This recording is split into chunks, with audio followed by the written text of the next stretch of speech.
Hi masters, for you మీకోసం ఛానల్కి స్వాగతం సుస్వాగతం. ముందుగా మన జగద్గురువైన బ్రహ్మర్షి పితామహ పత్రిజీ గారికి, మన గురుమాతకి నా ఆత్మ ప్రణామాలు మాస్టర్స్. ఓకే మాస్టర్స్, ప్రతిరోజు మన ఛానల్లోని ధ్యానం, స్వాధ్యాయం, సజ్జన సాంగత్యం జరుగుతుంది మాస్టర్స్. అలాగే జూమ్ సెక్షన్లో పాల్గొన్న మాస్టర్లకి, యూట్యూబ్లో చూస్తున్న మాస్టర్లకు కూడా ధన్యవాదాలు తెలుపుకుందాం. ఓకే మాస్టర్స్, ఈరోజు మన ఛానల్కి సీనియర్ పిరమిడ్ మాస్టర్ గారైన సీతాకుమారి గారు గొల్లల మావిడ నుంచి వచ్చారు. మేడం గారిని సాదరంగా ఆహ్వానించుకుందాం. ఈరోజు మేడం చెప్పబోయే టాపిక్ ఓషో గారి బుక్లోంచి భయం మాస్టర్స్. రెండో రోజు డే 2లో ఉన్నాము. ఈ ఆత్మజ్ఞానం అందించడానికి మేడం గారికి వెల్కమ్ చెప్దాం. నమస్తే మేడం, వెల్కమ్ మేడం. నమస్తే. మరి ఎంతటి అద్భుతమైన భాగ్యాన్ని కల్పించిన పితామహ అయినటువంటి బ్రహ్మర్షి పత్రిజీ గురుదేవుడికి, గురుపత్నికి హృదయపూర్వకమైన ధన్యవాదాలండి.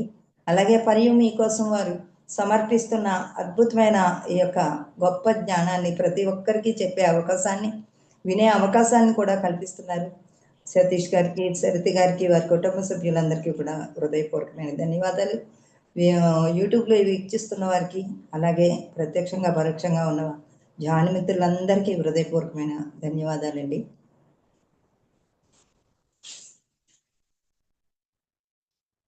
ప్రణో దేవి సరస్వతి వాజేభిర్వాజినీవతి ధీనామవిత్రయవతు గణేశాయ నమః సరస్వత్యై నమః శ్రీ గురుభ్యో నమః హరి ఓం. ఓం పత్రీశ్వరాయ విద్మహే జ్ఞానదేవాయ ధీమహి తన్నః సర్వః ప్రచోదయాత్. ఓం సాయీశ్వరాయ విద్మహే సత్యదేవాయ ధీమహి తన్నః సర్వః ప్రచోదయాత్. ఓం శ్రీ వేద పురుషాయ నమః. ఓం శాంతి శాంతి శాంతి. మనము చక్కగా నిన్న ఇవాళ రెండో రోజండి ఓషో గారు అందించిన భయం, దాన్ని మనకి తెలుగులో భరత్ అనే మాస్టరు మనకి తెలుగులో అందివ్వడం జరిగిందండి. భగవాన్ ఓషో ఎన్నో ఎన్నో సత్యాల్ని మనకు అందించారండి. ఆయన చాలా సూటిగా, ఆయనకు అసలు భయమే లేదండి. అసలు ఆయన భూమి మీద చిన్నప్పటి నుంచి కూడా ఆయనకు భయం లేదంట. ఆయన ఎవరినన్నా చిన్నప్పటి నుంచి ఆయనకి ఎన్నో ప్రశ్నలు అంట. ఇంటికి ఎవరిని వచ్చినా వారిని వేధించుకు తినేస్తూ ఉండేవారట, దానికి జవాబు చెప్పే వరకు కూడా. అది తెలుసుకునే వరకు ఆయనకు నిద్ర పెట్టేది కదంట. వాళ్ళ నాన్నగారు అనేవారంట, ఎవరన్నా ఏమన్నా అనుకుంటారేమో అంటే ఆయన అనేవారంట, నేను సత్యమే కదా అడుగుతుంటా, నాకెందుకు భయము, నాకు భయమే లేదు అని ఆయన చిన్నప్పటి నుంచి కూడా నిర్భయంగా ఆయన జీవించారు. మరి భయం గురించి విశేషంగా ఎన్నో విషయాలు మనం తెలుసుకున్నాము. మీ అసలు భయం మృత్యువే, మిగిలిన భయాలన్నీ దాని ప్రతిబింబాలే. మీరు ఏ భయమో లోతుల్లోకి వెళ్ళి పరిశీలించినా అక్కడ మీకు కనిపించేది మృత్యు భయమే. ఎందుకంటే తల్లి గర్భంలో ఉన్నప్పుడు ఆ పిండం పెరుగుతూ పెరుగుతూ పెరుగుతూ ఉంటుందట, సంపూర్ణం అవుతుంది. ఆ బిడ్డ సంపూర్ణమైన తర్వాత బయటకు వచ్చిన దగ్గర నుంచి రోజు రోజుకి తరిగిపోతూ ఉంటుందట తన కాలము. అక్కడ సంపూర్ణమైన ఆ యొక్క పిండము మరి బ్రహ్మాండంలోకి వస్తుంది. అప్పుడు అది ఏమవుతుంది, రోజు రోజుకి తరిగిపోతూ ఉంటుంది, కాలం తరిగిపోతూ ఉంటుంది. అప్పుడు నుంచి లోపల ఏదో ఒక మూల నేను తరిగిపోతున్నాను, మృత్యు మళ్ళీ నాకు తప్పదని గుర్తు చేస్తూ ఉంటుందట అంతరాత్మకి. ఎందుకంటే పుట్టిన వారికి ప్రతి ఒక్కరికి మరణం తప్పదు. పూర్తిగా పరిపూర్ణమైన జ్ఞానం రాకపోతే మళ్ళీ జననం తప్పదు. ఈ పునరపి జననం పునరపి మరణం నిరంతరము జరుగుతూ ఉంటుంది. ఎందుకంటే పరిపూర్ణంగా అయ్యే వరకు కూడా. పరిపూర్ణమైన తర్వాత ఈ భూమి అనే పాఠశాలలో నేర్చుకుని అన్నీ నేర్చేసుకున్న తర్వాత ఇంకా కోటాను కోట్ల లోకాల్లో మనం విస్తరించగలుగుతాము. కానీ మనం ఏం చేస్తున్నాము, మళ్ళీ మళ్ళీ మళ్ళీ మళ్ళీ భూమి మీదకి రావడం వల్లనే భూమి మీద నుంచోడానికి కూడా ఖాళీ లేకుండా హైదరాబాద్లో అయితే ఆ కొండలు గుట్టలు అన్నీ కూడా ఆ సమాధులు కూడా పెగిలించేసి ఇల్లు కట్టేస్తున్నారట. ఎందుకంటే జనాభా భూమి మీద ఉండడానికి చోటే దొరకట్లేదు. భూమాత అంటుందంట, ఈ ఘోరాతిమైన ఘోర ప్రకృతి నుంచి మరి బయటపడాలి, అందరూ కూడా ఈ ప్రకృతి వైపరీత్యాల నుంచి, అంటే అందరూ సత్య మార్గంలో జీవించాలి అని. నేను భయంలో కూరుకుపోయి సజీవ సమాధి అయినట్లు అనిపిస్తుంది. అసలు నేను ఎందుకు అంతగా భయపడుతున్నాను అని మీరు అడుగుతున్నారు. అందరి పరిస్థితి అలాగే ఉంది. మీరు చాలా అదృష్టవంతులు. కనీసం మీకు ఆ విషయం తెలిసింది. కాబట్టి మీరు అందులోంచి బయటపడగలరు. అదే తెలియకపోతే మీరు అందులోంచి బయటపడే అవకాశమే లేదు. కానీ ఈ యొక్క హిందూ ధర్మంలో కొంత అవగాహన ఉంది. ఎందుకంటే వేదాలు, భగవద్గీత అన్నీ చెబుతున్నాయి. మనము చనిపోము, మళ్ళీ కొత్త శరీరం తీసుకుని వస్తామని ఏదో ఒక మూల నుంచి వింటున్నాం. ఆ మాత్రమన్నా అవగాహన ఉంది. కానీ పాశ్చాత్య దేశాల్లో అలాంటి అవగాహన ఏమీ లేదట. ఇక నేను చచ్చిపోయానంటే ఇంకెప్పటికీ తిరిగి రానని వారు ఒక అభిప్రాయం అని చెప్తున్నారు. మనకి కొంచెం కాకపోతేనా కొంచెమన్నా మనకు తెలుసు ఆ తర్వాత వస్తామని, పూర్తి అవగాహన లేకపోయినా. నాలోని భయాన్ని కప్పిపుచ్చేందుకు ఎప్పుడూ నేను ఒక ప్రత్యేక వ్యక్తిగా కనిపించాలని చేసే ప్రయత్నంలో నా నుంచి నేను కనుమరుగయ్యేంత వరకు పరుగుడుతున్నట్లు నాకు నిజంగా తెలుస్తుంది అని మీరు అన్నారు. అంటే ఒక ఆయన ప్రశ్నించారనమాట. నాకు భయం ఉంది, ఎప్పుడో ఒకప్పుడు ఈ శరీరాన్ని వదిలిపెట్టి వెళ్ళిపోతామని. కానీ ఆ వదిలిపెట్టే సమయం ఇప్పటికి నేను ఏం నేర్చుకోవాలి అనే జ్ఞానం నాకు లేదు. నాకు లేకే తప్పించుకు తిరుగుతున్నాను. మరి ఆ భయం నుంచి నేను తప్పించుకోకుండా నిర్భయంగా దాని నుంచి బయటపడాలంటే నేనేం చేయాలి అని అడుగుతున్నారు. నాలోని భయాన్ని కప్పిపుచ్చేందుకు తప్పించుకు తిరుగుతున్నాను. ప్రత్యేకమైన వ్యక్తులు వేరే ఏదో ప్రత్యేకంగా చేస్తున్నారని మీరు అనుకుంటున్నారా?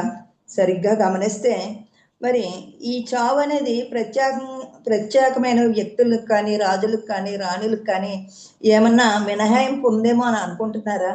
కానీ మృత్యుకి ఏమీ మినహాయింపులు ఉండవు. ప్రతి ఒక్కరిని ఒకేలాగా తీసుకెళ్తుంది. ఒకరికి మినహాయింపు, ఒకరికి ఇంకోలాగా ఏమీ ఉండదు. మృత్యువుకి అందరూ సమానమే.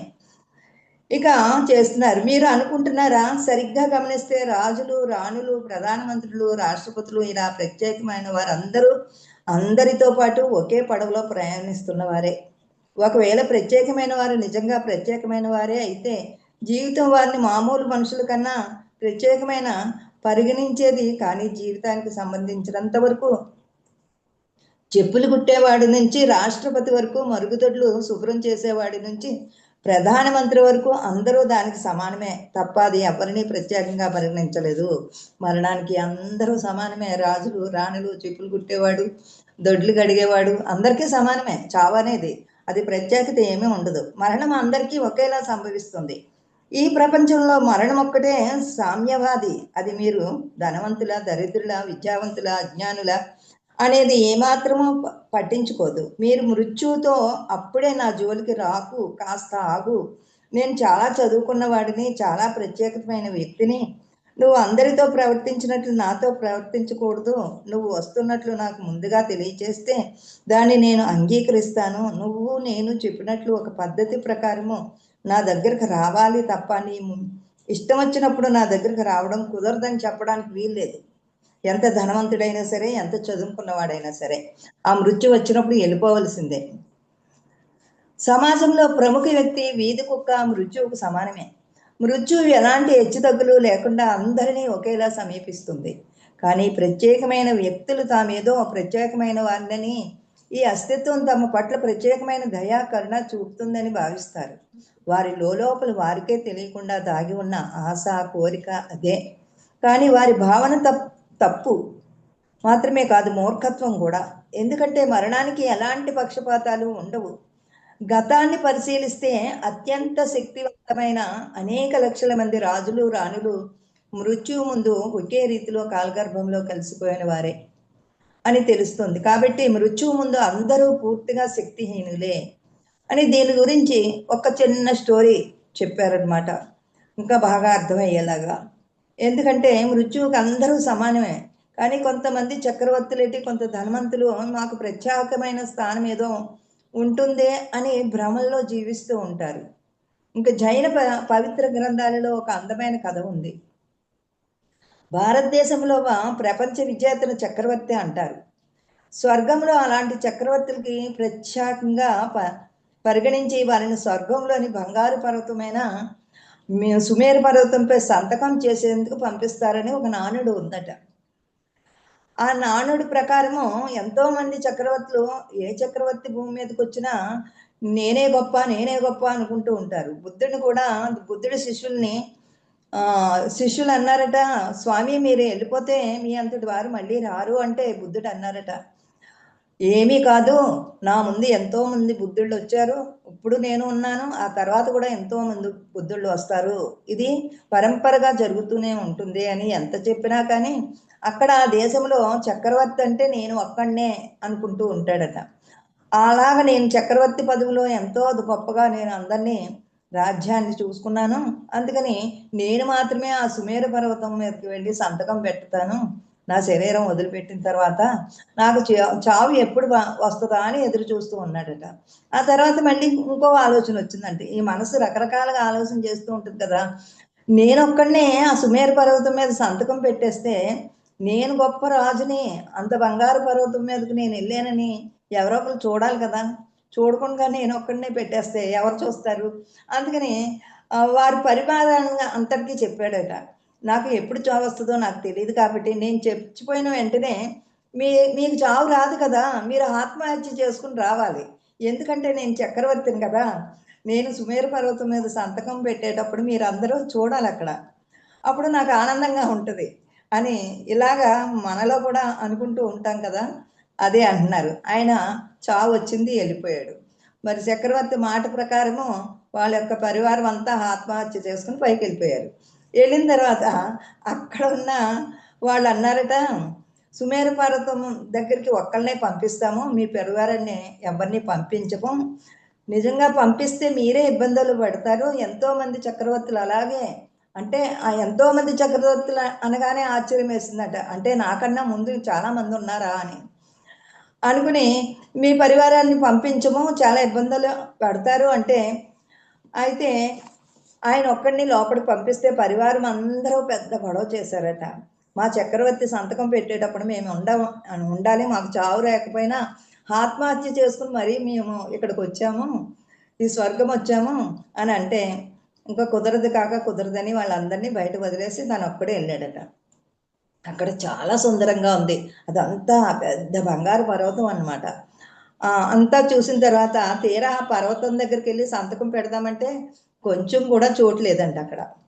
ఏంటి అసలు చోటు లేదు, ఇన్ని సంతకాలు ఉన్నాయంటే, మీకన్నా ముందు ఎంతో మంది చక్రవర్తులు ఇక్కడికి వచ్చి సంతకం పెట్టి వెళ్ళారు, మీకులాగే వాళ్ళ పరివారాన్ని తీసుకొస్తే మరి మీరే గొప్పగా నేనొక్కడినే అని చెప్పుకున్నారు కదా, ఈ లోపలికి వస్తే ఆ బండారం బయటకు పడిపోతుంది, అందుకని రావద్దని చెప్పాను అని అంటే, ఇప్పుడు నేను ఏం చేయను, ఇక్కడ నేను సంతకం పెడదామంటే అసలు ఖాళీ లేదు అని అంటే, ఎవరో ఒకరి పేరు చెరిపేసి మీ పేరు అందులో పెట్టండి అని అంట. అప్పుడు వెంటనే బుర్ర వెలిగిందంట ఈ చక్రవర్తికి, అంటే నా తర్వాత ఇంకొకరు ఎవరో ఒకరు వచ్చి నా పేరు చెరిపేస్తారు కదా, అసలు ఇది కరెక్ట్ కాదు అని ఈ విషయం నేను బయటకు వెళ్ళి అందరికీ చెప్పాలి అని అక్కడ సంతకం పెట్టకుండా బయటకు వచ్చాడంట.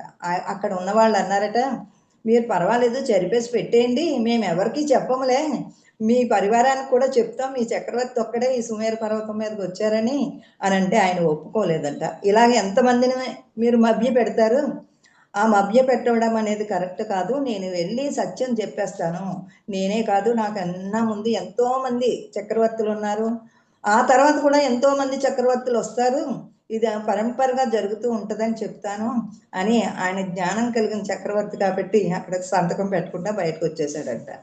అది ఎందుకు చెప్పారంటే అర్థమయ్యే రీతిలో ప్రతి ఒక్కరు కూడా నేనే గొప్ప నేనే గొప్ప మా గురువే గొప్ప అనుకుంటాము, కానీ అంతకు మించిన గురువులు కూడా ఈ భూమి మీదకి వస్తూ ఉంటారు, మనం ఉన్నప్పుడు ఉంటారు, మనం లేకపోయిన తర్వాత కూడా పరంపరగా వస్తూ ఉంటారు, అక్కడ నేనే గొప్ప అన్న మాట వదిలేయి ఆ గొప్పకి కారణం అంతా కూడా నువ్వు ఏ ప్రణాళిక ప్రకారంగా వచ్చావో ఈ భూమి మీదకి, ఆ ప్రకృతి దేవతలందరూ కూడా మీ ద్వారా జరిపిస్తూ ఉంటారు, అంతేగాని మీ గొప్పేమి ఇక్కడ ఉండదు అని చెప్పడం జరిగిందండి.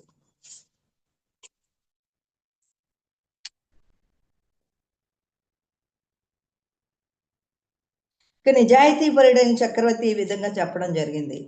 మరొక ప్రత్యేకమైన వ్యక్తిగా అయ్యేందుకు ప్రయత్నించమని అందరికీ కూడా తెలియచెప్పడం జరిగింది.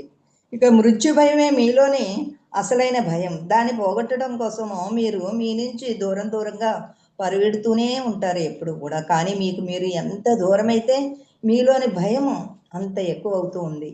అప్పుడు మీకు మృత్యు భయం కూడా ఎక్కువే, మరణం అనివార్యం అవుతుంది. కాబట్టి మీరు మీలోకి వెళ్ళి మీ అసలు వాస్తవాన్ని తెలుసుకోండి.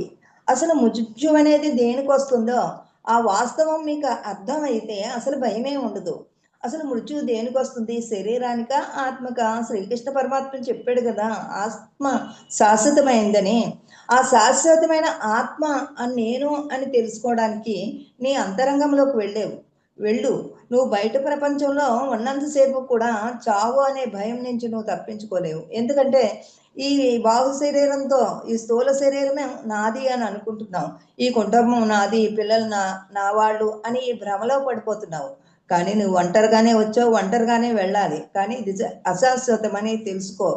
ఇంక వెతుకులాటలో మీరు అలసిపోతారు. ఎందుకంటే ఈ ప్రపంచం చాలా విశాలమైనది. కాబట్టి ఎక్కడెక్కడో వెతికే బదులు ముందు మీలో వెతకండి. బయట వెతకడం కాదు, మీలో వెతకండి. బహుశా మీరు దేనికోసం వెతుకుతున్నారో అది అక్కడే ఉండొచ్చు.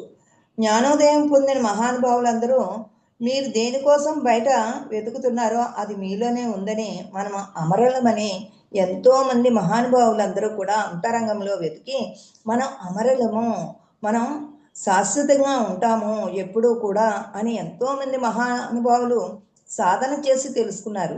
మీ అంతటి మీరు సాధన చేసినప్పుడు మాత్రమే తెలుసుకోగలుగుతారు. మనకు మరణం లేదని, జీవితానికి ముగింపు లేదని చెప్పిన వారే ఇది ఎలాంటి మినహాయింపులు లేని శాస్త్రీయ సత్యము. దీనికి మినహాయింపులు ఏమీ ఉండవు. శరీరము ఎంతో కొంతకాలం ఉండి వెళ్ళిపోవడం తప్పదు. ఎవరికీ మినహాయింపు ఉండదు. శాశ్వతంగా ఈ శరీరము భూమి మీద ఉండాలని. కానీ అసలు సత్యం మనకు అర్థమైందంటే నేను ఉంటాను, నేను అంటే ఆ ఆత్మ ఎప్పుడు ఉంటుందని మీలోకి వచ్చినప్పుడు ఈ మరణం అనే భయం నుంచి బయటపడతారు. కాబట్టి మీరు మీలోకి వెళ్ళండి. అక్కడ మీకు మీ అమరత్వం గోచరిస్తుంది. మీ పీడకలు చెదిరిపోయి మీరు భయం నుంచి బయటపడతారు. అక్కడ ఉండేది పరమానందం మాత్రమే. ఎప్పుడైతే అంతరంగంలోకి వెళ్ళి ఆ అమరత్వ సిద్ధిని మీరు చూడగలుగుతారు. ఎప్పుడు ఉండే గతంలోకి కూడా వెళ్ళి మీరు చూడగలుగుతారు. గతంలో ఎలా జీవించారో, భవిష్యత్తులో కూడా మీరు ఎలా ఉండగలుగుతారో అన్నీ చూడగలిగే గొప్ప పరమానందం ఉంది అని చెప్తున్నారు. ఇంకా సుగంధ పరిమళాలు వెదజల్లే పూలవాన అక్కడ శాశ్వతంగా కురుస్తూనే ఉంటుంది. ఆ పుష్పాలు వికసించినప్పుడు ఆ పరిమళం మీరు అనుభూతిని పొందాలి. అప్పుడు మాత్రమే ఆ మరణం అనే దుఃఖం నుంచి బయటపడతారు. చేయాల్సింది ఎంతో ఉంది, సమయం చాలా తక్కువ ఉంది. మీరు తెలుసుకోవాల్సింది చాలా చాలా ఉంది. అనంతమైన జ్ఞానం ఉంది. మరి సమయం చాలా తక్కువ ఉంది. మీరు తొందరగా సాధన చేయడానికి మొదలు పెట్టండి. కాలస్పృహ వల్ల నిరాశ తప్పదని మీకు చెప్పగా విన్నాను. కాలానికి సంబంధించిన ఆదుర్త నాలో చాలా ఉందని నాకు స్పష్టంగా తెలుస్తుంది. మనలో ఉండేది కాలానికి సంబంధించిన భయమేనంటారా? మృత్యువు గురించా, కాలం గురించా? కాలం జరిగిపోతూనే ఉంటుంది కదా, కాలమేమీ ఆగదు. కానీ ఆ కాలము మనము ఎలా గడపాలి అంటే, మనము ఆనందంగా ఉన్నప్పుడు ఆ కాల పరిధి అనేది తెలియకుండానే మనకి కాలం జరిగిపోతుంది. కానీ మనం దుఃఖంలో ఉన్నప్పుడు, అనారోగ్యంగా ఉన్నప్పుడు, చావు దగ్గరలో ఉన్నప్పుడు ఆ కాలం జరగదండి. కానీ ఎప్పుడు గడియారంలో ముళ్ళు సమానంగానే తిరుగుతుంది. కానీ ఆ ఆదుర్ద వల్ల ఆ కాలం జరగదు. మనకి ఎప్పుడైతే ఆనందం వికసిస్తూ ఉంటుందో అప్పుడే అయిపోయింది సమయము. మనకి ఇష్టమైన వాళ్ళతో మాట్లాడుతూ ఉన్నా అప్పుడే అయిపోయింది సమయము అనుకుంటాం. అందుకనే ఆ కాల పరిమితి మాత్రము మనము ఎప్పుడూ జరుగుతున్న ఆనంద క్షణాల్లో అది కాలం ఆగిపోతుంది. అంటే జరిగిపోయినా మనకు తెలియదు. అవును, మనలో ఉండేది కాలానికి సంబంధించిన భయమే తప్ప మృత్యు భయం కాదు. వాస్తవానికి మృత్యు భయం కూడా కాలానికి సంబంధించిన భయమే. ఎందుకంటే మరణం కాలాన్ని ఆపేస్తుంది. మరణం గురించి ఎవ్వరికీ ఏమీ తెలియదు. తెలియని విషయం గురించి మీకెందుకు భయపడతారు? మరణం జీవితం కన్నా మెరుగైనది కావచ్చు కదా. కాబట్టి తెలిసిన విషయం గురించి మాత్రమే భయపడి అవకాశం ఉంటుంది. నాకు మరణం అంటే భయం అని మీరు అన్నారంటే ఆ భయం కేవలం కాలానికి సంబంధించినదే కానీ మరణానికి సంబంధించింది కాదు. అంటే కాలము ఎప్పుడైతే వృద్ధాప్యం వస్తుందో అలా కాలం జరిగిపోతూనే ఉంటుంది. తన ఆయుష్ దగ్గరగా అవుతూనే ఉంటుంది. అప్పుడే ఎక్కువ భయంలో జీవిస్తూ ఉంటారు. ఇంకా కాలమే మరణము, మరణమే కాలము. అందుకే ఈ రెండింటినీ భారతదేశంలో కాల అని ఒకే పదంతో సంబోధించడం జరిగింది. ఇంకా కాలం గడిచిపోయింది అంటే జీవితం ముగిసిపోయిందనే. అందుకే మీలో ఆ భయం, పాశ్చాత్య దేశాల్లో భయం మరీ ఎక్కువై ముదిరిపోయింది. తూర్పు దేశాల్లో భయం అంతగా లేదు. ఎందుకంటే జీవితానికి మరణం ముగింపు కాదని అందరికీ తెలుసు ఈ భారతదేశంలో ఉన్న వాళ్ళకి. ఎందుకంటే భగవద్గీతలో స్పష్టంగా చెప్పాడు శ్రీకృష్ణ పరమాత్మ, ఆత్మ శాశ్వతమైందని. అందుకని అంత భయం ఉండదు. అయితే నిర్లక్ష్యం, భయం లేకపోయినా కానీ నిర్లక్ష్యంగా ఉంటాము. కాదని ఈ జన్మను ముందు అనేక వేల జన్మలు ఎత్తామని, ఈ జన్మ తర్వాత అనేక వేల జన్మలు ఉంటాయని తూర్పు దేశాలు నమ్ముతాయి. అందుకే తూర్పు దేశాల్లో అంత తొందరపాటు కాలస్పృహ ఉండవు. ఫలితంగా తూర్పు దేశాలు సోమరుగా తయారయ్యారు. సాయంత్రం 5 గంటలు ఖచ్చితంగా వస్తానని మాట ఇచ్చిన వ్యక్తి ఆ సమయానికి రాకపోగా 2-3 గంటలు ఆలస్యంగా వస్తాడు. ఎందుకు ఆలస్యమైందని అడిగితే, అయితే ఏమిటి, అది మామూలే అని సర్ది చెప్పుకుంటాడు. పాశ్చాత్య దృక్పథంలో కాలం చాలా తక్కువ. కారణం జీవితం ఒకేసారి లభిస్తుందని జుడాయిజం, క్రైస్తవ మతాలు నమ్ముతాయి. అందుకే వారికి ఆదుర్త ఎక్కువ. ఎందుకంటే ఉన్నది ఒక్కటే జీవితం కదా. మహా అయితే 70 సంవత్సరాలు జీవిస్తాం. అందులో 3వ వంతు నిద్రకే సరిపోతుంది. పాశ్చాత్యుల ఆలోచన ఈ విధంగా ఉంటుందట. ఇంకా 70 సంవత్సరాలు జీవిస్తాము, అందులో 3వ వంతు నిద్రకే సరిపోతుంది. లెక్కకి ఒకవేళ మీరు 60 సంవత్సరాలు జీవిస్తే అందులో నిద్రకి 20 సంవత్సరాలు, విద్యాభ్యాసానికి ఇతరత్ర వాటి కోసము మరొక 20 సంవత్సరాలు ఖర్చు కాగా మిగిలిన 20 సంవత్సరాలు ఉద్యోగము, పెళ్లి, విడాకులు, కుటుంబ నిర్వహణకే సరిపోతుంది. ఇక ఎందుకంటే పాశ్చాత్య దేశంలో ఎక్కువ పర్సెంటేజ్ పెళ్లి చేసుకున్న తర్వాత విడాకులు తీసుకోవడానికి కూడా సిద్ధంగా ఉంటారట. ముందే నిర్ణయించి తీసుకుంటారు. వాళ్ళకి మాట కుదరకపోయినా ఏదైనా ఇబ్బంది వచ్చినా ఇంకా సర్దుకోవడం లేదు, వెంటనే విడాకులు తీసేసుకోవడమే. కానీ మీ జీవితకాలం అంతా ఇలాగే వృధా అయిపోతుంది. అసలు నేను ఈ భూమి మీదకి ఎందుకు వచ్చానే జ్ఞానమే ఉండదట వారికి అస్సలు. అందుకనే ఎంత డబ్బు ఉన్నా కానీ వాళ్ళకి శాంతి ఉండదు, మనశ్శాంతి ఉండదు. లెక్కకు ఒకవేళ మీరు నిర్వహణకే సరిపోతుంది. ఇక హాయిగా జీవించేందుకు సమయం ఎక్కడుంటుంది మీకు? అందుకే కాలం కరిగిపోతుందని, జీవితం ముగిసిపోతుందని, గతించిన కాలం తిరిగి రాదని, ప్రతి క్షణం మృత్యుకు చేరువవుతున్నామని, అది ఏ క్షణమైనా మీ తలంపు తచ్చట అనే భయం మిమ్మల్ని పట్టుకుంటుంది. భయం, ఆదుర్దాలనేవి కాలానికి సంబంధించినవి. మానసిక బలహీనతలే అవి. బాగా ముదిరిపోయి దాదాపు పాశ్చాత్య మనస్తత్వం 2వ ప్రకృతిగా మారిపోయాయి. అందుకే కాలం విషయంలో పాశ్చాత్యులందరూ ఎప్పుడూ చాలా అప్రమత్తంగా ఉంటారు. కాలం కరిగిపోతుందని, గతించిన కాలం మళ్ళీ తిరిగి రాదని, ఇంతవరకు మీరు ఏమాత్రమూ హాయిగా జీవించలేదని, ప్రతిరోజు జీవితం తరిగిపోతుందనేదే మీలో మౌలికంగా ఉండే భయం. అది కాలానికి సంబంధించిన భయమే తప్ప మరణానికి సంబంధించిన భయం కాదు. ఎందుకంటే వాళ్ళు జీవితంలో ఏ ఆనందాలని పొందలేకపోయామే, ఈ కాలమంతా ఇలా గడిచిపోయిందే అని పశ్చాత్తాపడుతూ ఉంటారట. మీలోని భయానికి మూల కారణం ఏమిటని మీరు బాగా పరిశీలిస్తే మీరు హాయిగా జీవించలేదని మీకు తెలుస్తుంది. మీరు హాయిగా జీవించినట్లయితే మీ జీవితం మీకు అందించిన జీవన మాధుర్యపు శిఖరాలకు మీరు చేరువైనట్లే. పరవశించిన కవితా వేషం మీలో ఉప్పొంగి గానమై ప్రవహించగా మీ జీవితం ఒక ఉత్సాహంగా ఉంటుంది. రోజు ఉత్సాహంగా జరుపుకోవాలి, దుఃఖాలతో సమస్యలతో కాదండి. ఈ భూమి మీదకి ఒక పండగ వాతావరణంలాగా ఉత్సాహంగా ఉండాలి, అందరితో కలిసిమెలిసి. కానీ అక్కర్లేని అన్ని పెట్టుకుని మనశ్శాంతి లేకుండా కోల్పోతున్నాము. ఈ కాలం జరిగిపోతూనే ఉంది, ఈ కాలం జరిగిపోతుంది, మృత్యుకు దగ్గర అవుతున్నాము. ఆ జ్ఞానం తెలిసిన దగ్గర నుంచి ఆ మృత్యు భయంలోనే జీవిస్తాము. కానీ అసలైన ఆనందాన్ని పొందకుండానే జీవితం అంతమైపోతుంది. మీ జీవితాన్ని పరమానందభరితంగా సంపూర్ణంగా జీవించినట్లయితే కాలభయం మీలో ఎక్కడా కనిపించదు. ప్రతి క్షణము ఆనందంగా ఉంటే మనము సంతోషంగా ఒక సెలబ్రేషన్ లాగా జీవితాన్ని గడిపినప్పుడు అసలు మనకి మృత్యు అనేది తలంపే రాదు, ఆ భయమే మనలోకి రాదు. ఎప్పుడూ ఆనందంగా ఉన్నప్పుడు మృత్యు ఎందుకు వస్తుంది? దుఃఖాల్లో ఉన్నప్పుడు ఎవరి వల్లన్నా ఇబ్బందులు ఏర్పడినప్పుడే నేను చచ్చిపోతే బాగుండు అని అనుకుంటారు. మళ్ళీ ఆ చావు ఎలా ఉంటుందో తెలియకుండానే ఆ చావు నిజంగా చచ్చిపోతే అనే భయం కూడా వాళ్ళలో విపరీతంగా ఉంటుంది. ఎవరైతే ఆనందంగా ఉంటారో అసలు ఆ చావు గురించి ఆలోచనే రాదు. ఆ చావు వచ్చినప్పుడు ఆనందంగా స్వీకరిస్తాము. వస్తుందని అందరికీ తెలుసు కాబట్టి ఆ చావుని ఆహ్వానిస్తాము. అంటే మీలోని భయం అదృశ్యమైనట్లే. ఎప్పుడైతే ఆనందంగా ఉంటారో ఈ చావు అనే భయం అదృశ్యమైపోతుందట. అప్పుడు మరణం మీకు ఏ క్షణం ఎదురైనా దాన్ని సాధారణంగా ఆహ్వానిస్తాం.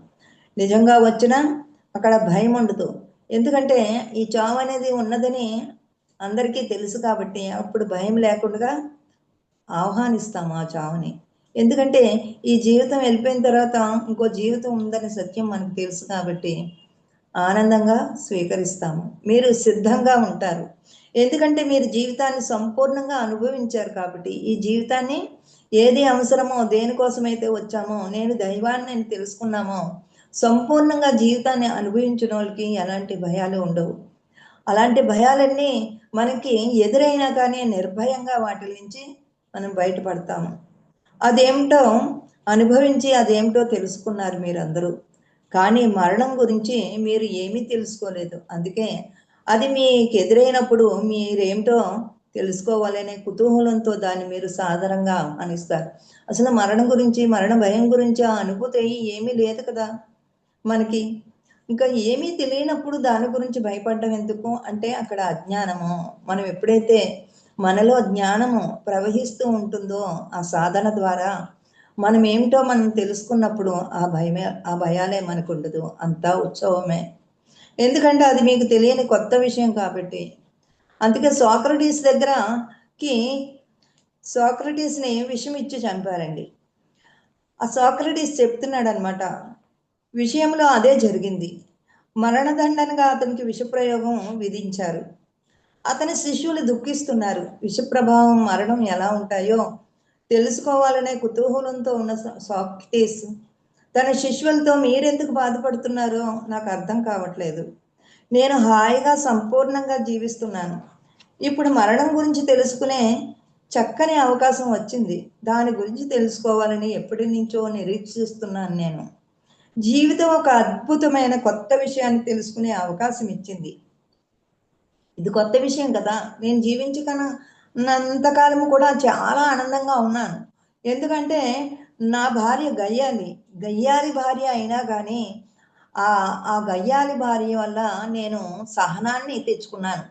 సహనంగా ఉండడం నేర్చుకున్నాను. ఆవిడ ఎలాంటి పరిస్థితుల్లో ఏ విషయాల్ని నన్ను బాధించినా కానీ దాని నుంచి బయటకు పడగలిగానంటే నేను ఎప్పుడూ ఆ దివ్యత్వంతోటి ఉన్నాను కాబట్టి ఆ గయ్యాలి భార్య అందరూ చూసి అంత గయ్యాలి భార్యతో నువ్వు ఎలా వేగుతున్నావు అని అన్నా సరే ఆవిడకి ధన్యవాదాలు చెప్పుకుంటుని ఆవిడ వల్లే నాకు ఎలాంటి క్లిష్ట పరిస్థితులు ఎదురైనా సహనంగా తట్టుకోగలుగుతున్నాను.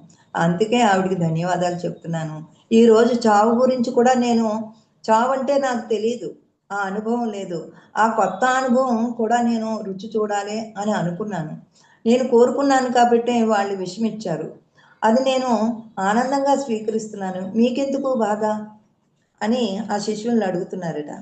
జీవితం ఒక అద్భుతమైన కొత్త విషయాన్ని తెలుసుకునే అవకాశం ఇచ్చింది అన్నారు. మీకు భయం వేయట్లేదా? చావు అంటే భయం వేయట్లేదా అని మళ్ళీ మళ్ళీ శిష్యులు అడుగుతున్నారట. ఒకడు అడిగాడు, మరణం ఎలా ఉంటుందో తెలియనప్పుడు దాని గురించి నేనెందుకు భయపడాలి? ఉంటే జీవించి ఉంటా, లేకపోతే మరణిస్తా. జీవించి ఉంటే భయపడే అవకాశమే లేదు. ఒకవేళ మరణిస్తే నేనే లేనప్పుడు ఇక భయం ఎందుకు? భయంతో పనేముంటుంది నాకు అన్నారట సాక్రటీస్. జీవితంలో అనేక సమస్యలు ఉంటాయి. అవే జీవితానికి సవాళ్ళు. వాటిని ఎదుర్కొని పరిష్కరించినప్పుడు మీకు ఒక రకమైన చక్కని ఆనందం లభిస్తుంది. మనం సవాల్ చేసుకుని వచ్చాము. మన జీవితంలో ఏ అయితే కావాలో వాటిని నేను నేర్చుకునే పాఠాలు ఆ సవాల్ చేసి వచ్చాను కాబట్టి ఆ పాఠాల ద్వారా నేను ఎంతో జ్ఞానాన్ని నేర్చుకుంటాను. వాటి నుంచి బయటపడిన తర్వాత నా జీవితం ఆనందమే. కానీ ఆ సవాళ్ళను చూసి నువ్వు దుఃఖపడి నేను చావు అంటే భయంతో బెంబేలెత్తిపోతే ఇంకెందుకు? ఈ సవాళ్ళన్నీ మనమే కదా తెచ్చుకున్నాము. ఇప్పుడు భయం ఎందుకు మీకు? కాల భయమే మరణ భయం. మీ నిర్జీవ జీవితంలోని ప్రతి క్షణము కాలభయంతో నిండిపోయి ఉంటుంది. కాబట్టే మనం ఏం చేయాలి? జీవితాన్ని సంపూర్ణంగా అనుభవిస్తూ జీవించాలి. సంపూర్ణంగా ఆనందాన్ని అనుభవిస్తూ జీవించాలి. దానికోసమే ఈ భూమండలానికి వచ్చాం మనము. ఆనందంగా జీవించడానికే. ఇంకా కష్టాలు కూడా ఉంటాయి. మనం గతంలో ఎన్నో కష్టాలను తెచ్చుకున్నాం కదా, చేసుకున్నాం కదా, తెలుసో తెలియకో. అవి మనకి ఏదో ఒక రూపంగా మనకి ఎదురవుతాయి. ఎదురైన ప్రతి సమస్య నుంచి కూడా సవాల్గా ఎంచుకుని వచ్చాం కాబట్టి దాని నుంచి బయటమరిగే మార్గాన్ని మనము తెలుసుకోవాలి, కానీ దాన్ని చూసి భయపడిపోకూడదు అని చెప్తున్నారు. ఇక మనం ఏం చేయాలి? జీవితాన్ని సంపూర్ణంగా అనుభవిస్తూ జీవించాలి. అంతేకాదు, మీకు బోధించిన చెత్త విషయాల కోసం చక్కని జీవితాన్ని అనవసరంగా త్యాగం చేయడం మూర్ఖత్వమే. అక్కర్లేని చెత్త విషయాలకి ఈ సమయాన్ని మీరు వ్యర్థం చేస్తున్నారు. ఆ చెత్త విషయాలు మనకి అవసరం లేదు. చక్కని జీవితాన్ని ఆనందంగా తీర్చిదిద్దుకోండి. చెత్త విషయాల చెంతకి చేరకండి. అలా చేరిన వారందరూ మూర్ఖులే, మూర్ఖత్వమే అవుతుంది. ఈ జీవితం మీది. దాన్ని మీరు చక్కగా సంపూర్ణంగా ఆస్వాదించండి. ఎవరి కోసమో, ఏ దేశం కోసమో, ఏ రాజకీయాల కోసమో, ఏ సిద్ధాంతాల కోసమో మీ జీవితాన్ని త్యాగం చేస్తూ అనవసరంగా రాద్ధాంతం చేయకండి. అక్కర్లేని గొడవల్లో తలదూర్చి మీ సమయాన్ని, మీ శక్తిని, మీ జ్ఞానాన్ని వ్యర్థం చేసుకోకండి. మీరు సంపూర్ణంగా ఆనందంగా జీవించడానికి వచ్చారు కాబట్టి ఆ ఆనందాన్ని సొంతం చేసుకోండి. మీ దేశం, మీ మతం చాలా ప్రమాదంలో ఉన్నాయి.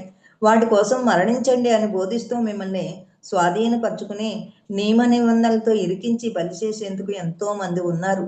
మీరు ఎవరి మాటలు వినద్దు. వారందరూ కసాయి వాళ్ళు. మీకోసం సిద్ధంగా ఉన్నారు. ఇదంతా మూర్ఖత్వం, అర్థం లేని పని.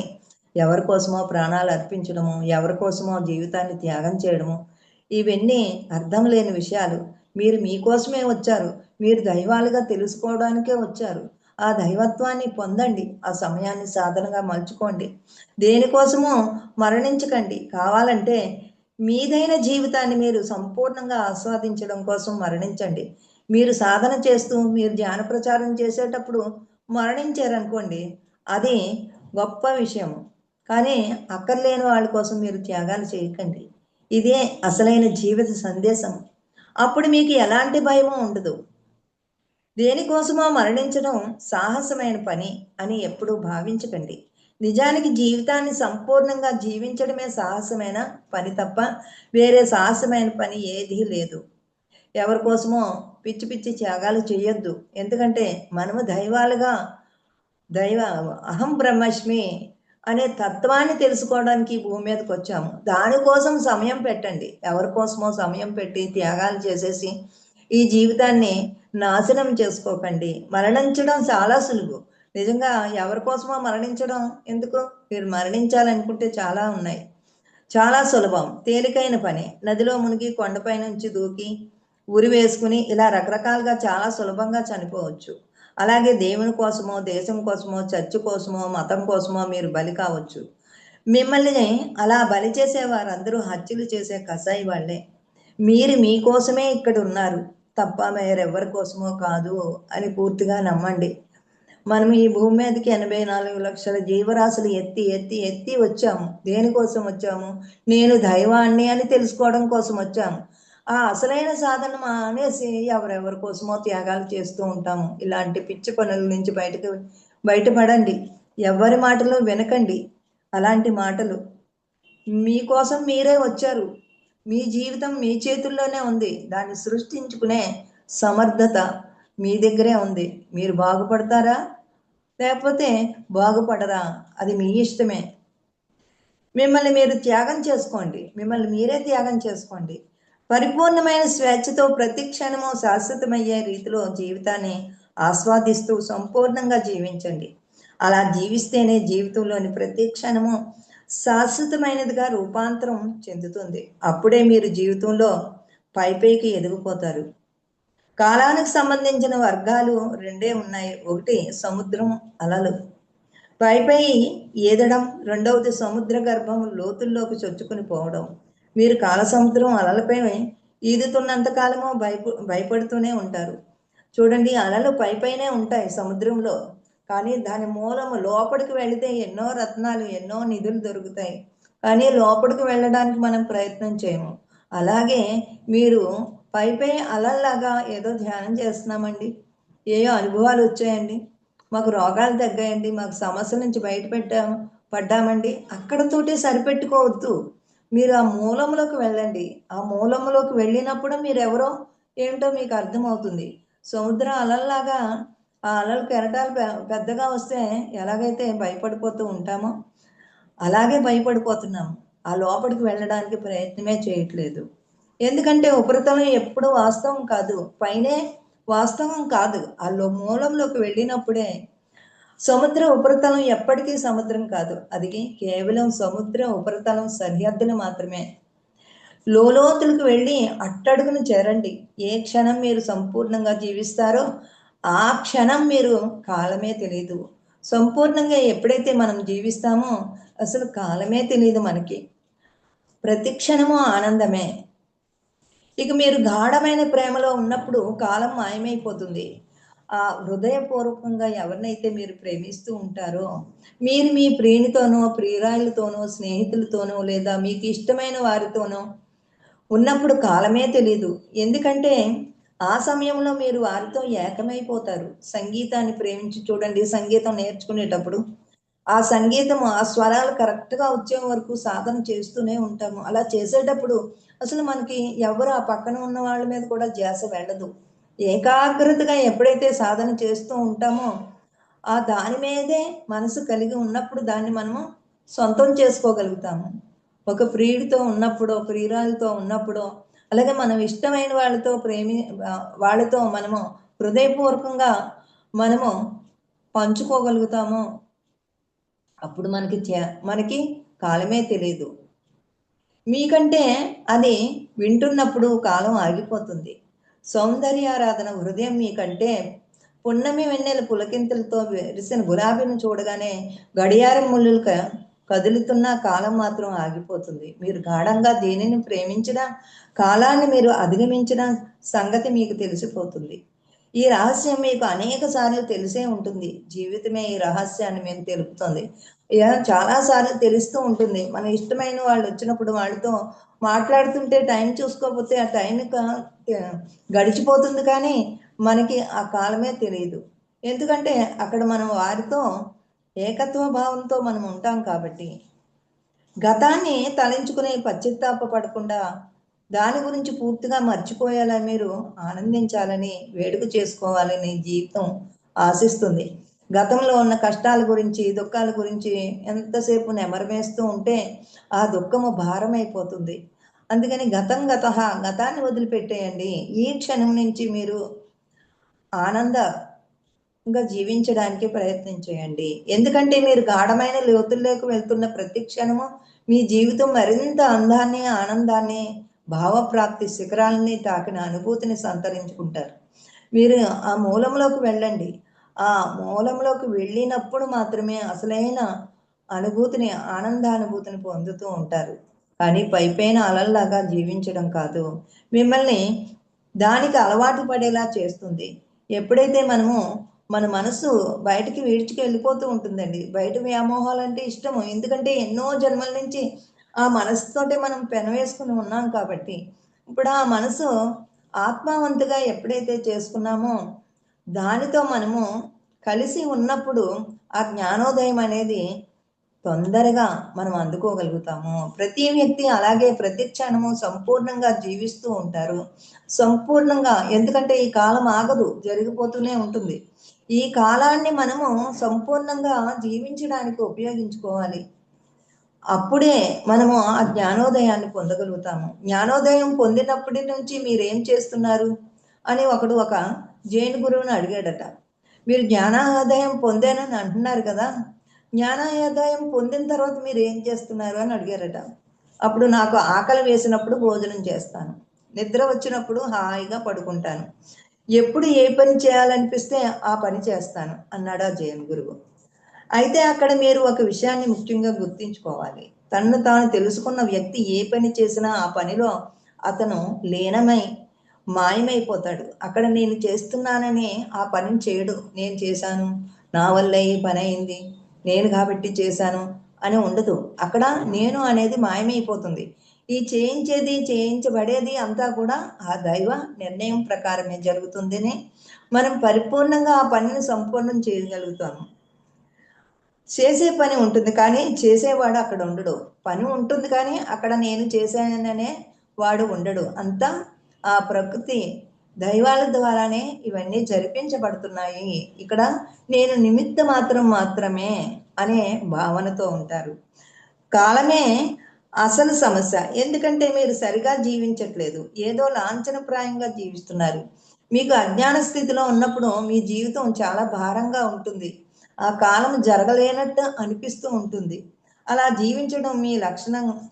కానీ మీరు ఒక పద్ధతి ప్రకారము సవ్యంగా జీవిస్తే మీకున్న కాల సమస్య, కాల భయాలు, మృత్యు భయాలు అన్నీ తొలగిపోతాయి.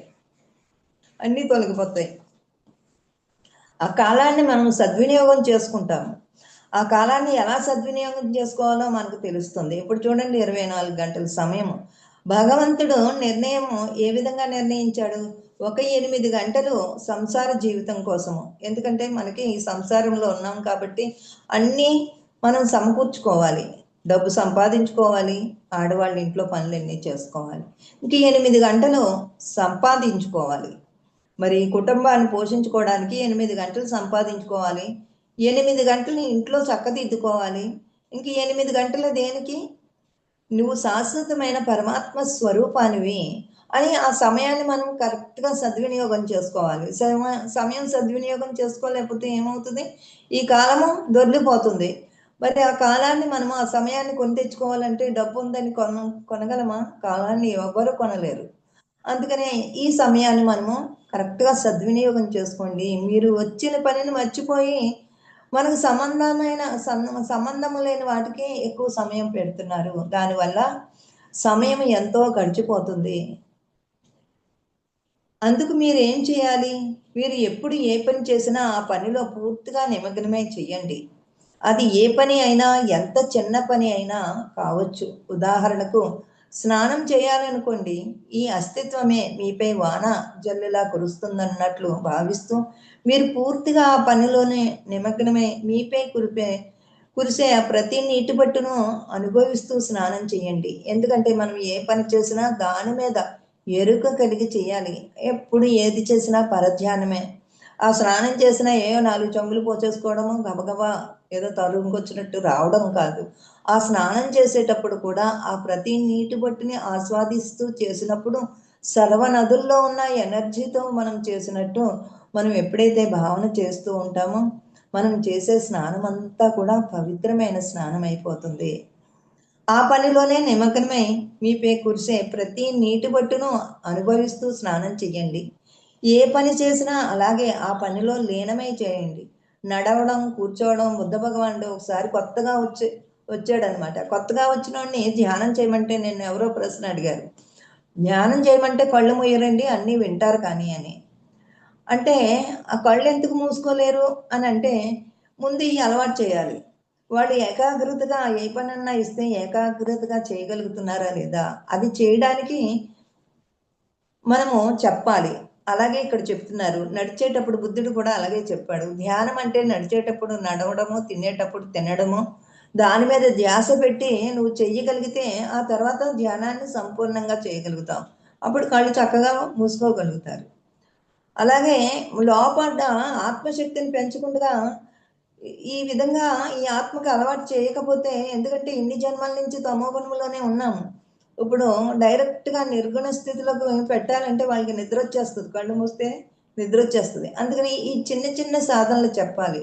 స్నానం చేసేటప్పుడు స్నానాన్ని అనుభూతి చెందుతూ చేయడము, అలాగే నడిచేటప్పుడు ప్రతి అడుగుని గమనిస్తూ నడవడము, కూర్చోవడము, ఇల్లు శుభ్రం చేయడము. ఇల్లు శుభ్రం చేసేటప్పుడు కూడా తిట్టుకుంటే చేస్తారండి. ఆ శుభ్రం చేసేటప్పుడు కూడా చాలా ప్రేమగా చెయ్యాలి. అప్పుడు మనకు కష్టమే అనిపించదు. బట్టలు ఉతికేటప్పుడు కూడా ఎంతో ఇష్టంగా చేయాలి. ఏ పని చేసినా వంట వండడం వల్ల, ఏ పని చేసినా ఆ పనిలో సంపూర్ణంగా లీనమై చేయండి. అప్పుడు ధ్యానము చేయవలసిన అవసరం లేదంటున్నారు. ఎందుకంటే ఇయన్నీ పరిపూర్ణంగా మనం ఎప్పుడైతే చేయగలుగుతామో, అప్పుడు కాసేపు ఇలా కళ్ళు మూసుకుంటే చాలు మనకు తెలియకుండానే గంటలు గంటలు కూర్చుండిపోతాము. మన ఇల్లంతా శుభ్రంగా చక్కబెట్టుకోండి. అలసిపోతాము. ఎందుకంటే శక్తి కొంచెం ఖర్చయిపోతుంది. అప్పుడు కళ్ళు మూసుకొని కూర్చోండి. వెంటనే ధ్యానం కుదిరిపోతది. అప్పుడు ఒక 10 నిమిషాలు చేయాలని కూర్చుంటాం కానీ, గంట, 2 గంటలు మనకు తెలియకుండానే గడిచిపోతుంది. అప్పుడు ఎంత శక్తిని మనం తీసుకుంటాము. అందుకనే ముందు ఇలాంటి చిన్న చిన్న పనులన్నిట్లి మీద ధ్యాస పెట్టండి. అప్పుడు మీకు ప్రమేయం లేకుండానే చేసే పనులన్నీ ధ్యానం అయిపోతుంది. మీ ప్రమేయం లేకుండానే ధ్యానము గంటలు గంటలు ధ్యానం చేయగలుగుతారు. ఎందుకంటే ప్రతి పనిని సంపూర్ణంగా ఎలా చేయాలో తెలుసుకునే విధానమే ధ్యానం అంటే. ఆ విధానాన్ని మీరు తెలుసుకుంటే మీ జీవితమే ధ్యానం అయిపోతుంది. అప్పుడు మీరు ఇతర ధ్యానాల గురించి మర్చిపోవచ్చు. ఎందుకంటే ప్రతి పని మనము ఎరుకతో చేయగలుగుతాము. ధ్యానం అంటే కళ్ళు మూసుకొని కూర్చోవడమే కాదు. ఏ పని చేస్తున్నామో ఆ పనిని పరిపూర్ణంగా చేయగలగడమే ధ్యానం అని చెప్పారు. ఎందుకంటే చూస్తూ పని చేసేటప్పుడు కూడా కాస్మిక్ ఎనర్జీని మనం తీసుకోగలుగుతాం. ఎందుకంటే మనసు ఇతర చింతనలు ఉండదండి అప్పుడు. ఆ పని మీదే ధ్యాస ఉంటది. బయట వాళ్ళ గురించి ఆలోచన ఉండదు. ఆ ఏకాగ్రతగా ఆ పనిని ఎప్పుడైతే చేస్తూ ఉంటామో, ఆ బ్రహ్మరంధ్రం తెరుచుకుంటుంది. దాని ద్వారా మనము కాస్మిక్ ఎనర్జీని మనం తీసుకోగలుగుతాము. అందుకనే మనము క్లాసు చెప్పేటప్పుడు కూడానండి, మరి మాట్లాడుతూనే ఉంటాం కదా! కానీ ఎంతో ఎనర్జీగా ఉంటది. ఆ ఎనర్జీ ఎక్కడి నుంచొచ్చింది? ఇక్కడ దైవం గురించి మాట్లాడుకుంటున్నాం మనము. ఆ దైవం గురించి మాట్లాడుకునేటప్పుడు బ్రహ్మరంధ్రం ఓపెన్ అయిపోతది. అక్కడ ఇతర చింతనలేమి ఉండవు. ఎవరి కోసమో ఆలోచన ఉండదు. చెప్పే దాని మీదే ధ్యాస కలిగి ఉంటాం కాబట్టి అక్కడ ఎనర్జీని అలాగే వినేవాళ్ళు కూడా మనసా వాచా కర్మణ వాళ్ళ మనసు అక్కడే పెట్టి విన్నప్పుడు మనం పనులు చేసుకుంటున్నట్టు వింటున్నాం అనుకుంటాము. ఒక మాట వింటాము, ఒక మాట వినము. కానీ మనము పూర్తిగా సమయాన్ని కేటాయించుకుని మనసా వాచా కర్మణ వినడం దగ్గరే ఉన్నామనుకోండి, అక్కడ వింటూ ఉన్నా మనకి కాస్మిక్ ఎనర్జీ వచ్చేస్తది. అదే ధ్యానం అంటే. ఏ పని చేస్తున్నావో ఆ పని మీద ఏకాగ్రత పెట్టడమే ధ్యానం అని చెప్పారు. ఇంక జీవితాన్ని ఒక శాసనంగా, ధ్యానంగా మలుచుకోండి. ఖచ్చితంగా ధ్యానం అయిపోవాలి. ఎప్పుడో ఖాళీ కుదుర్చుకుని ఒక గంట కూర్చోవడం, ఓ 2 గంటలు కూర్చోవడమే కాదండి. ప్రతి పని చేసేటప్పుడు కూడా మనకి ధ్యానం అయిపోవాలి. ఆ విధంగా తీర్చిదిద్దుకోవాలి మన జీవితాన్ని. అప్పుడు కాలం అదృశ్యమైపోతుంది. అక్కడ కాలమే మనకు తెలీదు. అదృశ్యమైపోతుంది. ఎప్పుడైతే కాలం అదృశ్యమైపోతుందో, ఇప్పుడు మేము రోజు జూమ్‌లో క్లాసులు చేసుకుంటున్నామండి. ఇక్కడ మరి మరియు మీకోసం వారు కూడా రోజు క్లాసులు ఎన్ని క్లాసులు చెప్పిస్తూ ఉన్నారు. అవి రికార్డింగ్ చేసుకోవడము, మళ్ళీ వాటిలన్నిటిని అందరికీ పంపించడము. మళ్ళీ ఆ తర్వాత ఇంకో మాస్టర్‌ని మళ్ళీ తెల్లారి మళ్ళీ ఇంకో ముగ్గురు మాస్టర్‌లని చూసుకోవడము. ఇదంతా ఈ యొక్క ధ్యానాన్ని ప్రపంచానికి అందివ్వాలని ప్రతి క్షణము వారికి అసలు సమయమే సరిపోదు. ఇంకొంచెం సమయం ఉంటే బావున్ను. ఎప్పుడైతే ఆధ్యాత్మిక ప్రచారంలో మనం లీనమైపోతామో, మనకి ఈ కాలం అనేది చాలా స్పీడ్‌గా గడిచిపోతూ ఉంటుందనమాట. నేను కూడా ఇంకొక 2 గంటలు సమయం ఉంటే బావున్ను అనిపిస్తుంది. ఎందుకంటే అంతకుముందు ఎన్ని పూజలు చేసినా ఇంకా సమయం అంతా ఏం చేయాలా అర్థం అయ్యేది కాదు. అప్పుడు ఆ టైంలో భగవద్గీతను బాగా చదివేదాన్ననమాట. మరి ఆ అలవాటు లేని వాళ్ళు ఏమవుతుంది? ఆ సీరియల్ చూడడము, టీవీ చూడడము, లేకపోతే ఎవరొకళ్ళకి అంతకుముందైతే అమ్మలక్కల కబుర్లు చెప్పుకోవడానికి గుళ్ళకెళ్ళడము, లేకపోతే ఫోన్‌లో మాట్లాడుకోవడము, ఇలాగా ఈ సమయాన్ని గడిపేస్తూ అసలు సమయం జరగట్లేదండి. మా ఇంట్లో పనెక్కువుండదు. ఎందుకంటే ఉన్న పని కాస్త పని మనుషులు చేసేస్తూ ఉంటారు. ఈ సమయాన్ని ఎలా ఉపయోగించుకోవాలో అర్థం కాదు. మరి పత్రిసారి దయ వల్ల మనకి ఎంత జ్ఞానాన్ని అందుకున్నాము. పీఎంసీ ద్వారా ఎంతోమంది పరమ గురువుల యొక్క జ్ఞానాన్ని వినగలుగుతున్నాము. ఇలాగ ఆన్‌లైన్ ద్వారా ఎన్ని క్లాసులు జరుగుతున్నాయంటే, మనకి అలాగా అవన్నీ వినగలిగే ధ్యాస, జ్ఞానము మనకు రావాలి. కానీ అందరూ వింటున్నారా మరి? మనకు సంబంధం లేని ఇష్టంగా వింటూ ఉంటారు. మనం ఏది ఇష్టంగా వింటూ ఉంటామో దాని మీదే ధ్యాస కలిగి ఉంటుంది. ఒక సెల్ ఫోన్ ఆన్ చేశామనుకోండి పిల్లలు పదే పదే ఆ పిల్లల కార్యక్రమాలు పెట్టుకుంటారు. ఆటలు, పాటలు అన్నీ. ఎన్ని సార్లు ఆన్ చేసినా అవే వస్తాయి ఆ ఫోన్‌లో. మనమేమో పత్రిసార్ గురించి పెట్టుకుంటాము. ఎప్పుడు ఆన్ చేసినా పత్రిసారియే వస్తూ ఉంటాయి. అలాగే సీరియల్ గురించి చూసేవాళ్ళకి సీరియల్ గురించే వస్తూ ఉంటాయి. సేమ్ మన జీవితం కూడా ఫోన్ లాంటిదేంటి. మనం దేని మీద ధ్యాస కలిగి ఉంటామో అయ్యే మనకి ఎదురవుతూ ఉంటాయి. అందుకని మనం ఎప్పుడూ కూడా ఈ ఆధ్యాత్మిక సాధన మీదే ప్రతి క్షణము ధ్యానం అయిపోవాలని చెప్తున్నారు. అప్పుడు మరణము అదృశ్యమైపోతుంది. అప్పుడు మీకు మరణ భయమే ఉండదు. నిజానికి మీరే దానికోసం ఎదురు చూస్తారు. ఎందుకంటే అసలు మరణ భయమే ఉండదు. కాలమంతా అలాగ ఆధ్యాత్మికంగానే జరిగిపోతూ ఉంటుంది. అప్పుడు మనంతటి మనమే ఇంక చాలు ఈ జీవితము, ఈ భూమి మీద ఎంత ఆనందాన్ని పొందాలో అంత ఆనందాన్ని నేను పొందాను. ఇంక ఈ శరీరము నాకు ఇంక సహకరించట్లేదు కాబట్టి ఇంకా మృత్యువుని ఆహ్వానిస్తామంట. అమ్మ నువ్వు వచ్చి ఇంక నన్ను తీసుకెళ్ళిపో అని ఇష్టంగా ఎప్పుడైతే పిలుస్తామో ఆవిడ వచ్చి కష్టం లేకుండా తీసుకెళ్ళిపోతుందట. మనం ఇష్టపడకపోతే ఆ ప్రాణం పోయేటప్పుడు ఎంత ఇబ్బంది పడిపోతూ ఉంటామంట. చచ్చిపోవాలంటే భయము, వీళ్ళందరినీ విడిచిపెట్టి వెళ్ళిపోవాలేమో అనుకుంటూ ఆ లోపడి నుంచి ఆ జీవుడు వెళ్ళడానికి చాలా కష్టపడతాడట. అప్పుడు అది మీలో ఉండేందుకు దానికి సాధ్యం ఎక్కడ? ఇంకెందుకంటే ఎప్పుడైతే మనం ఇష్టపడతామో అది ఆనందంగా వెళ్ళిపోతుందట. అది మీలో ఎలా ఉండగలుగుతుంది? ఇంక ఉండలేదు. మీరు ఒప్పేసుకున్నారు. ఇంక నాకు ఇంక చాలు ఈ జన్మ ఈ భూమి మీద అనేటప్పటికీ అది ఇష్టపూర్వకంగా వెళ్ళిపోతాము. కాబట్టి మరణం మీకోసం మీ నిరీక్షణ రోగలక్షణము కాదు. మరణం అనేది రోగలక్షణం ఏమీ కాదు. అది మనలో ఆనందాలు, వైభోగాలు ఏదైతే కోరుకుంటున్నామో లాస్ట్ టైంలో ఆ మరణం కూడా సహజంగానే మన దగ్గరకు వస్తుంది. ఆత్మహత్య సదృశ్యము కాదు. మరి ఆత్మహత్యలు చేసుకోవడము ఇలాంటి ఘోరాతి ఘోరమైనవి చేయకూడదు. మీరు మీ జీవితాన్ని హాయిగా సంపూర్ణంగా జీవించారు ఈ భూమి మీద. కాబట్టి మరణం మీకు అన్నిటికన్నా ముఖ్యమే అవుతుంది. ఎందుకంటే అదే మీ జీవితానికి పరాకాష్ట. అంతే కదండి. మనం ఏదైతే నేర్చుకోవడానికి భూమి మీదకి వచ్చామో అది పరిపూర్ణంగా మనము ఆ సమయాన్ని ఉపయోగించుకుంటున్నామో ఇంకా తర్వాత ఇంకేం కావాలి మనకి? ఆ ఆనందలోకానికి వెళ్ళడానికి శరీరాన్ని వదిలిపెట్టడమే. అది మనము ఇష్టపూర్వకంగా కోరుకుంటాము. జీవిత సాగరంలో చిన్న చిన్న అలలు లాంటి తినడం, పడుకోవడం, తాగడం, నడవడం, ప్రేమించడం వంటి వాటిని సంపూర్ణంగా అనుభవించారు. అలాగే ఉన్న ఫలంగా ఉప్పిన కెరటం లాంటి మరణం కూడా వస్తుంది. మీరు మరణిస్తారు. ఆ మరణాన్ని కూడా సంపూర్ణంగా అనుభవించేందుకు మీరు సిద్ధంగా ఉన్నట్లయితే మీ సంస్థితి మృత్యుకి మృత్యు అవుతుంది. మనం అన్నీ కూడా ఎన్నో ఈ జీవితంలో అనుభవిస్తూ ఉన్నాం కదండి.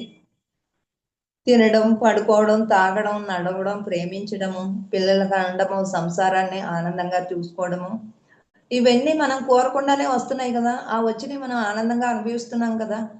మనం కోరుకోకుండానే కోరుకున్నా వస్తుంది, కోరుకోకపోయినా వస్తుంది ఈ మరణం అనేది. దాన్ని కూడా ఆనందంగా అనుభవించండి.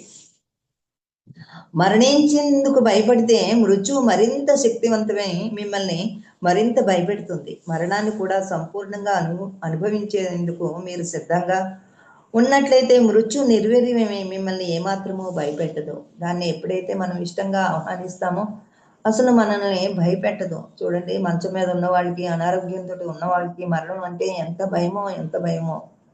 అందుకనే వారి శరీరం సహకరించకపోయినా సరే ఇంకా ఉండాలి ఉండాలి ఉండాలి అని అనుకుంటారు. మీరు ఎప్పుడైతే ఆ మరణాన్ని ఇష్టపడతారో అది ఆనందంగా కష్టం లేకుండా తీసుకుని వెళ్ళిపోతుంది అని చెప్తున్నారు. ఇక నిర్జీవ జీవితం మృత్యువుకు శక్తిని ఇస్తుంది. సంపూర్ణ జీవితం మృత్యువుకు నిర్వీర్యం చేస్తుంది. మనం నిర్జీవ జీవితము అంటే ఆ మృత్యువుని ఆనందంగా ఆహ్వానిస్తామా? అది ఏమీ ఇబ్బంది పెట్టదు. లేకపోతే ఆ భయమే మిమ్మల్ని ఇబ్బంది పెడుతుంది. ఇక అవగాహనే కీలకం. మరి ఈ భయాన్ని నుంచి ఎలా బయటపడాలి అని అడుగుతున్నారు. ఈ భయం ఎలా లోబరుచుకోవాలి లేదా దాన్ని పూర్తిగా ఎలా నాశనం చేయాలి అని అడుగుతున్నారు. నాలో ఉన్న భయాన్ని ఎలాగా నాశనం చేయాలి అని. మరి ఈ భయం వల్లే మనకి స్కూల్ పిల్లలు విద్యార్థులు ఉంటారు కదండి. ఆ విద్యార్థులు ఎగ్జామ్ గురించి పట్టి పట్టి పట్టి చదివిస్తూ ఉంటారు ఈ కాన్వెంట్లో. అలాగ చదివి చదివి వెళతారు. చక్కగా అక్కడ ప్రజెంట్ చేసేస్తారు. చూడకుండా కూడా రాసి ఇచ్చేస్తారు. తీరా ఎగ్జామ్ హాల్కి వెళ్ళేటప్పటికి వాళ్ళు భయం పట్టుకుంటుంది. అక్కడ ఎప్పుడైతే భయం మనలోకి వచ్చిందో వెంటనే ఆ చదివినవన్నీ మర్చిపోతారండి. ఆ చదివినవన్నీ ఆ భయం పోయే వరకు మర్చిపోతాము. ఆ తర్వాత భయం తగ్గిన తర్వాత అవి బాగా గుర్తొస్తాయి. అక్కడ కూర్చున్నంతసేపు గుర్తురావు. బయటకు వచ్చిన తర్వాత చూస్తే అవన్నీ గుర్తుంటాయి. చక్కగా ఇంటికెళ్ళిన తర్వాత కూడా క్వశ్చన్ పేపర్‌లలో ఉన్నయన్నీ అడిగితే చెప్పేస్తాం చక్కగా. మరి భయం పోవాలంటే ఏం చేయాలి? అందుకనే విద్యార్థులు నిర్భయంగా ఉండాలంటే వాళ్ళకి ధ్యానం ఖచ్చితంగా చేయించాలి. ఎవరి వయసు ఎంతుందో అన్ని నిమిషాలు చేయిస్తే చిన్న పిల్లలకి సరిపోతుంది. ఇప్పుడు వాళ్ళకి చెప్పాలి. ఎగ్జామ్ హాల్‌కెళ్ళిన తర్వాత భయము వచ్చి ఇవన్నీ మర్చిపోతున్నాం కదా! అప్పుడు ఆకాశం వంక చూడడం కాదు. కళ్ళు మూసుకోవాలి. వెంటనే కళ్ళు మూసుకుంటే మనం చదివున్నాం కదా! ఆ చదివినయన్నీ గుర్తొస్తాయి. ఆ గుర్తొచ్చినవన్నీ ఏం చేయాలి? ఆ యొక్క క్వెషన్‌లు ఏయైతే మీకు గుర్తొచ్చినాయో అక్కడున్న క్వెషన్‌లన్నిటికి ముందు ఆన్సర్ చేసేయాలి. ఆన్సర్ చేసేస్తే మనం చక్కగా ఆ ఎగ్జామ్‌ని పూర్తి చేయగలుగుతాం. అందుకని భయం వచ్చినప్పుడు కళ్ళు మూసుకొని కూర్చుంటే ఎక్కడ ఏ పరిస్థితుల్లో ఉన్నా మనం భయాన్ని అధిగమించాలంటే ముందు కళ్ళు మూసుకొని కూర్చుంటే మనలో ఉన్న ని నిర్భయతత్వాన్ని మనకి అందించబడుతుంది. ఇక భయాన్ని అర్థం చేసుకోగలం. కానీ దాన్ని లోపరుచుకోలేము. పూర్తిగా నాశనము చేయలేము. ఈ భయం ఏమన్నా అక్కడ ఉంటదండి. ఆ సందర్భాన్ని బట్టే మనకు భయమొస్తది. అందుకనే అది లోపలికి పాతుకుపోయి ఉండదండి. పైపైనే ఉంటది ఆ భయం. దాన్ని అది లోపరుచుకోవాలి. దాన్నేదో నాశనం చేయాలని పూర్తి పని చేయకూడదు. దాన్ని అవగాహన చేసుకోవాలి అని చెప్తున్నారు. పూర్తిగా నాశనం చేయలేము. కాబట్టే అవగాహనే అక్కడ కీలకం. కేవలం అర్థం చేసుకోవడం ద్వారా మాత్రమే దాన్ని ఏదైనా మార్పు తీసుకురావచ్చు. కానీ వేరే మార్గం లేదు. ఒకవేళ మీరు దాన్ని లోపరుచుకుందామని ప్రయత్నిస్తే అది అది మీ లోపల మూలాలకు చేరుకుని అక్కడే అణిగి ఉంటుంది. దానివల్ల పరిస్థితి మరింత జటిలమవుతుందే తప్ప పెద్ద ప్రయోజనమేమీ ఉండదు. దాన్ని అణిచిపెట్టాలి. ఆ భయాన్ని అణిచిపెట్టాలని బలవంతంగా అణిచిపెడతాం చూడండి. ఏదన్నా చూసినప్పుడు భయమొచ్చినప్పుడు అది అణిచిపెడితే ఆ మూలాల్లోకి వెళ్ళిపోతుంది గానీ తాత్కాలికంగా అది దానివల్ల ఏమీ ప్రయోజనం ఉండదని అంటున్నారు. మళ్ళీ అలాంటి సందర్భాలు ఎదురైనప్పుడు మళ్ళీ ఆ భయం పైకొస్తుంది. భయం పైపైనే ఉంటుంది. దాన్ని మీరు మీ లోపలికి అంటే దాని గురించి మీరు పూర్తిగా మర్చిపోయేంతగా అది మీ ఎరుక నుంచి పూర్తిగా అదృశ్యమయ్యేంతగా అణిచివేస్తారు. లోబరుచుకోవడం అంటే అదే. అయినా అది మీ మూలాల్లో దాగి ఉండి మీకే తెలియకుండా మిమ్మల్ని ఎలాగోలా పరోక్షంగా మోసగిస్తూనే ఉంటుంది. అంటే ప్రమాదం మీ మూలాల్లోకి చేరుకున్నట్లే. అప్పుడు మీరు మీలో దాగి ఉన్న భయాన్ని ఏమాత్రమూ అర్థం చేసుకోలేదు. ఆ విధంగా ఆ భయాన్ని అణిచిపెట్టాలని చూడొద్దు. కాబట్టి భయాన్ని లోబరుచుకునేందుకు, దాన్ని నాశనం చేసేందుకు ప్రయత్నించకూడదు.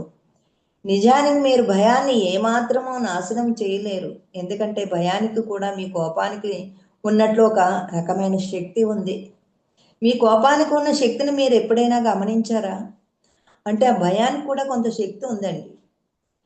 కోపానికి కూడా శక్తి ఉంది. మీరు కోపం వచ్చినప్పుడు చాలా పెద్ద బండరాయిని కూడా విసిరేయగలరు. ఎవరి మీదన్నా కోపం వచ్చింది అనుకోండి, అక్కడ మామూలుగా ఆ బండరాయిని కదపాలంటే కదపలేము మామూలుగా ఉన్నప్పుడు. ఎవరి మీదన్నా కోపం వస్తే ఆ బండరాయిని ఎత్తి వాళ్ళ మీద ఎయడానికి ప్రయత్నం చేస్తామంట. అంటే మన కోపానికి అంత శక్తి ఉంది. మామూలు పరిస్థితుల్లో అలాంటి బండరాయిని కొంచెం కూడా కదపలేరు మీరు. అంటే కోపంలో మీ శక్తి 4, 5 రెట్లు పెరుగుతుందన్నమాట. అది గమనించండి.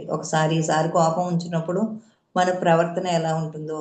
ఎక్కువ కోపం ఎవరి మీదన్నా వచ్చిందనుకోండి, ఇంట్లో ఎంత చిందరవందరగా వాతావరణాన్ని సృష్టిస్తాం. కోపానికి అంత శక్తి ఉంది. అలాగే మీరు భయపడ్డప్పుడు కూడా మీ భయానికి ఉన్న శక్తిని మీరు ఎప్పుడైనా గమనించారా? ఉదాహరణకు ఒక పులి మిమ్మల్ని తరుముతున్నప్పుడు ప్రాణభయంతో మీరు చాలా వేగంగా పరిగెడతారు. మీ పరుగు వేగం చూస్తే ఒలింపిక్ పరుగు పందెంలో పాల్గొనే వారికి కూడా అసూయ పుడుతుంది. అంత పరుగు పెడతాము. మామూలుగా అయితే 4 అడుగులు ఎయ్యాలంటే అమ్మో నడవలేమంటాం. మనకు ఒక పులి వచ్చిందనుకోండి, అప్పుడు ఎక్కడ లేని శక్తి వస్తది. అది ఎక్కడి నుంచి వచ్చింది ఆ శక్తి? ఒకసారి టెస్ట్ చేసుకోండి. మీ శక్తి మూలాల్లో ఎలా దాగి ఉందో, అది అవసరం వచ్చినప్పుడు ఎలా ఉపయోగపడుతుందో. చూడండి, బస్ స్టాండ్‌కి వెళ్తాము.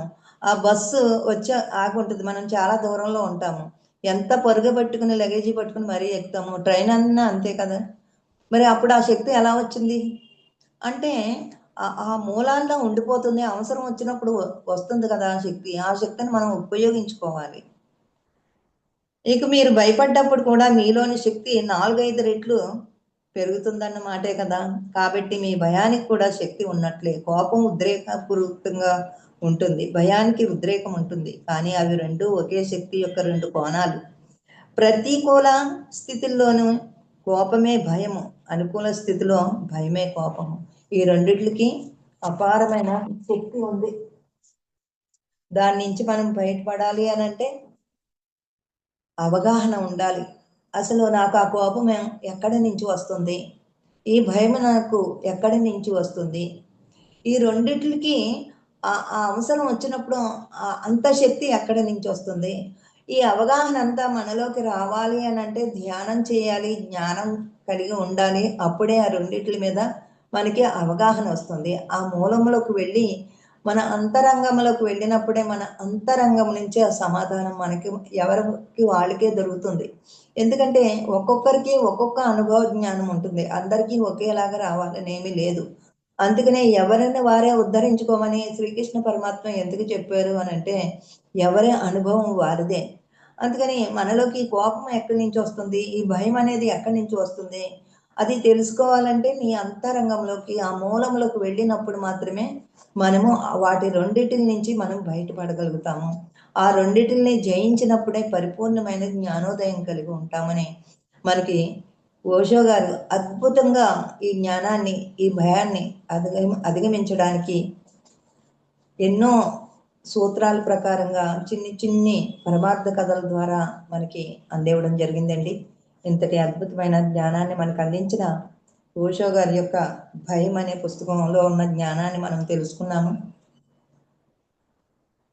ఇది వీక్షిస్తున్న వారికి ఈ భయం గురించి ప్రతి ఒక్కరూ తెలుసుకోవాలండి. యూట్యూబ్లో వీక్షిస్తున్న వారికి, ప్రత్యక్షంగా పరోక్షంగా ఉన్న వారికి, మరి ఈ కార్యక్రమాన్ని మనకు అందిస్తున్న మరియు మీకోసం వారికి హృదయపూర్వకమైన ధన్యవాదాలండి. Thank you masters. Thank you. Thank you madam. Thank you so much madam. మరియు మీకోసం మన ఛానల్కి వచ్చి ఎంతో గొప్ప ఆత్మజ్ఞానం అందించిన సీతాకుమారి గారికి ధన్యవాదాలు తెలుపుకుందాం మాస్టర్స్. అలాగే ప్రతినిత్యం ఎరుకతోటి ధ్యానం, స్వాధ్యాయం, సజ్జన సాంగత్యం చేద్దాం మాస్టర్స్. అందరి చేత చేయిద్దాం మాస్టర్స్. వైజాగ్కి మెగా పిరమిడ్ రావాలని పరమ గురువుల కోరిక, పత్రిగారి కోరిక, పత్రి మేడం కోరిక. మనం అందరం సంకల్ప ధ్యానం చేసి వైజాగ్కి మెగా పిరమిడ్ వచ్చేలా చేద్దాం masters. Thank you masters. Thank you.